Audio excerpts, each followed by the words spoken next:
There was another side to his father, a side that Jean-Luc Dupriez had grown an expert at hiding from the world. He hid the worry, he hid the grief, he hid the true feelings about the civil rights movement. He hid the fact that his marriage had been rocky for now on 20 years.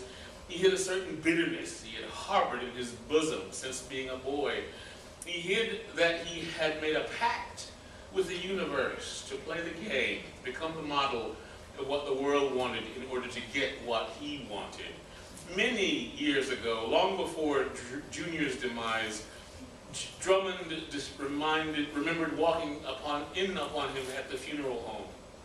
That day, he had ridden his bike the several blocks from the house to the funeral parlor and was looking forward to telling his papa about a present he'd just received from his great-uncle Albert, an engine for his train set that his daddy had allowed him to set up in the back of the garage behind the house.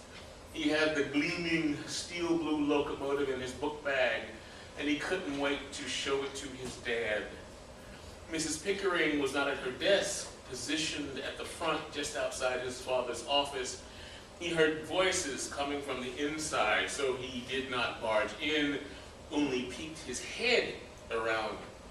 He saw a white man sitting at his father's desk, a white man in a fine suit, a white man smoking a cigarette, a youngish fellow with thick, slicked back, brill cream black hair. His father, Jean-Luc Dupriez, was standing in front of the desk as if before a school principal. "We know you can afford it. We know exactly what you got in American Mercantile, and I suspect you got a goodly amount stashed over in Durham at Farmers." "Oh, you're doing real well, boy." "You know? How would you know?" "I'm a banker, boy. We got our ways, not like it's something you could hide." "Well, the truth is, we are doing well, but I really need to hang on to as much cash as I can for emergencies." "Oh, come on, boy. Folks are dying to give you business." The man laughed at his own tired joke. Drummond, hiding now back against the wall, imagined the look on his father's face, but that vision did not come to his young mind easily. "Just a few thousand. That's all you need to deposit. We'll give you rates just like we give our other business customers. It'll be fine." "Well, I need to think about it. Look at my accounts, discuss it."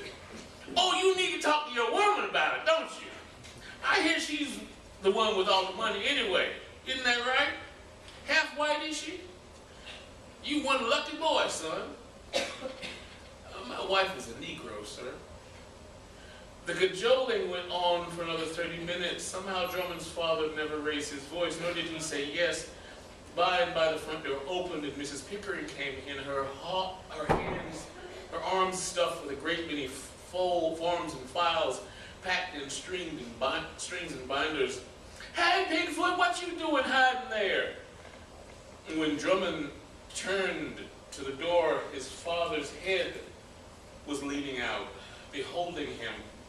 Upon his face, a premeditated countenance, almost like disappointed, yet a residual anger. Mr. Dupriez closed the door. Mrs. Pickering set about asking Drummond small questions about his day and how he was enjoying his summer vacation. And, "Something wrong with you, baby boy? You look like you might be sick or something." "No, ma'am, I'm fine. I just need to get back home. I forgot something." But Drummond was indeed feeling slightly not well, a feeling in his gut, in his head, in some place yet to be his manhood, yet a place rough to be touched. He got on his bike and sped back home. That night at the supper table, his father said little.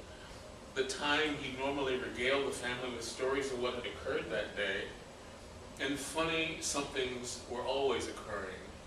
Nor did he look his son directly in the face that night. Drummond now looked back upon that chance encounter, the first of many odd, awkward situations, with his father negotiating his place among the white business establishments of the New South, as the beginning of his education, his miseducation, his growing up. Baseball gloves, split and torn and worn, yet soft to the touch, and smelling of something earthy yet spiritual.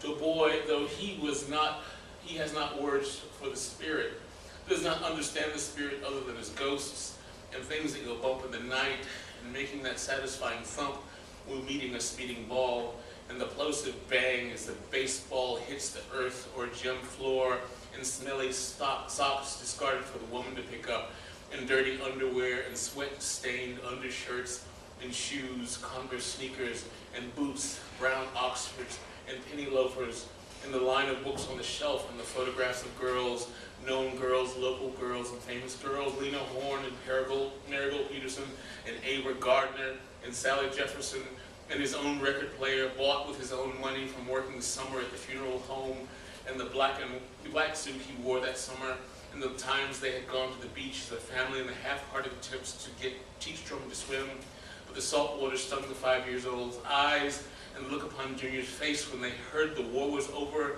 and he wondered out loud what it might be like to have gone to war, and admitting to his brother how he felt cheated, because I could have been made a fine soldier, he said, though he was only 12, and sometimes he had said he wanted to be a pilot, because I heard they got colored fighter pilots and would make that rat-a-tat-tat noise and chase Drummond around all about, up the stairs, down the halls. Didn't your mama tell you not to run in the house? Take it outside now.